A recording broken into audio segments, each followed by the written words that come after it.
Ce mercredi ouvre le tout dernier mois de l'année, amis de la presse. Bonjour. Que donne à lire la presse ce 1er décembre? C'est l'heure de vous livrer quelques titres du jour. En tête de liste ce jour, L'Éveil. Avec ce gros titre, retournant brusquement sa veste et redevenant opposant, rentré à Lomé pour finaliser son adhésion à la rupture, son deal avec Talon a mal tourné. Richard Boneworo ne sait pas ce qu'il veut finalement, C'est ce que trouve à dire L'Éveil. Procès annoncé pour Madougou et Aïvo, il ne faut pas s'attendre au miracle, nous informe ce journal depuis sa une.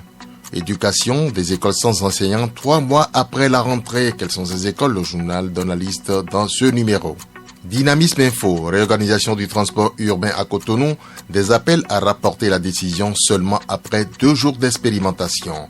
Fixation des dates des procès de Madougou et Aïvo, ça craint pour les 2 opposants normalement à relaxer. Sexe féminin associé à la sorcellerie par Dr Hessou et Tonfla Saba s'inscrit en faux et éclair. C'est dans les pages de ce journal. Avec la primauté J'ai ceci, football béninois, les Dragons au bord de l'implosion. Pourquoi? Le journal vous le dit.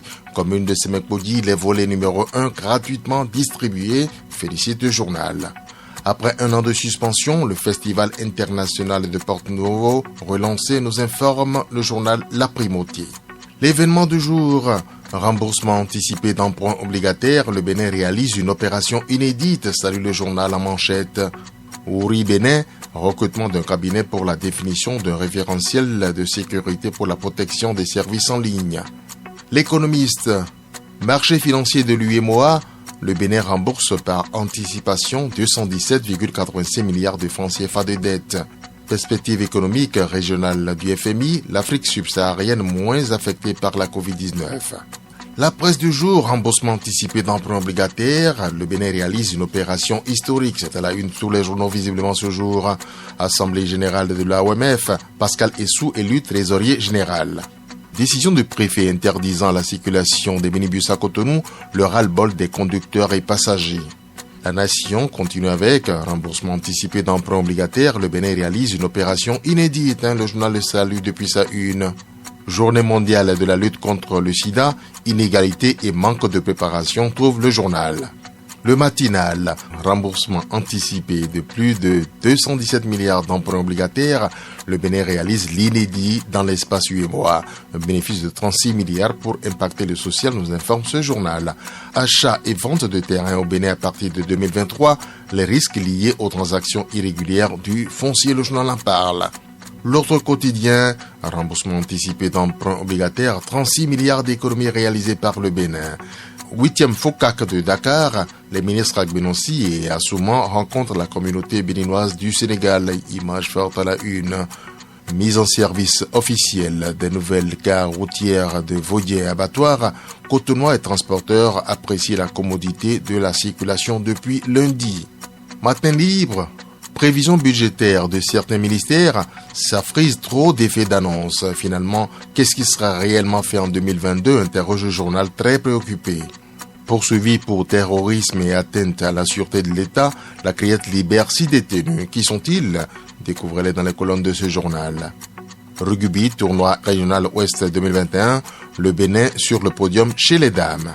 Le révélateur du jour, chantier de la centrale PV 25 MW de Ilou-Lofin, Donaoussou constate l'évolution des travaux. Session extraordinaire de l'Assemblée mondiale de la santé de l'OMS, Benjamin Hunkpatin préside les travaux. 8e conférence ministérielle sur la coopération sino-africaine, Agbenossi et Assouma représentent le Bénin à Dakar. Violence électorale, la Criette libère 6 détenus. Nord-Sud quotidien, remboursement anticipé des dettes, un gain de plus de 36 milliards de francs CFA pour des actions sociales. CAF, Hervé Dassondo, nommé directeur marketing, nous informe depuis sa une ce journal. OMS, Hunkpatin préside les travaux d'une session à Genève. Daibi Info. Pour avoir inscrit la route Niki Kalale aux 21 projets routiers du budget de l'État gestion 2022, les députés Kora Gounouzime, Orose Yakoubou et le maire Bani Chabiti Yani remercient le chef de l'État. Manque de salles de classe à l'EPP Passagamboa, nous sommes à Parakou, les apprenants exposés aux aléas de la nature. Éducation, nous sommes toujours à Parakou, les aspirants du CEG Guéma boycottent les devoirs surveillés. Pourquoi? Le journal vous le dit. L'actualité, promotion de l'excellence au titre de l'année 2020-2021, l'amicale des anciens élèves du lycée technique Coulibaly récompense les meilleurs élèves. 8e conférence ministérielle du Forum sur la coopération sino-africaine, poursuivre la tradition de solidarité. Projet de budget exercice 2022, les besoins de la Sénat évalués à 1 milliard de nos francs, nous informe depuis sa une l'actualité. Et nous bouclons avec le Béninois libéré. Emprunt obligataire du miracle de la rupture, le Bénin réalise l'exploit du remboursement anticipé. Don du mobilier au collège d'Adiawara et de Tchalinga, Mouel USA accompagne de social de talon.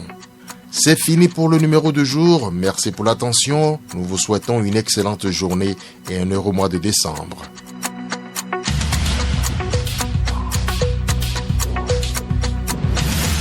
Idéal.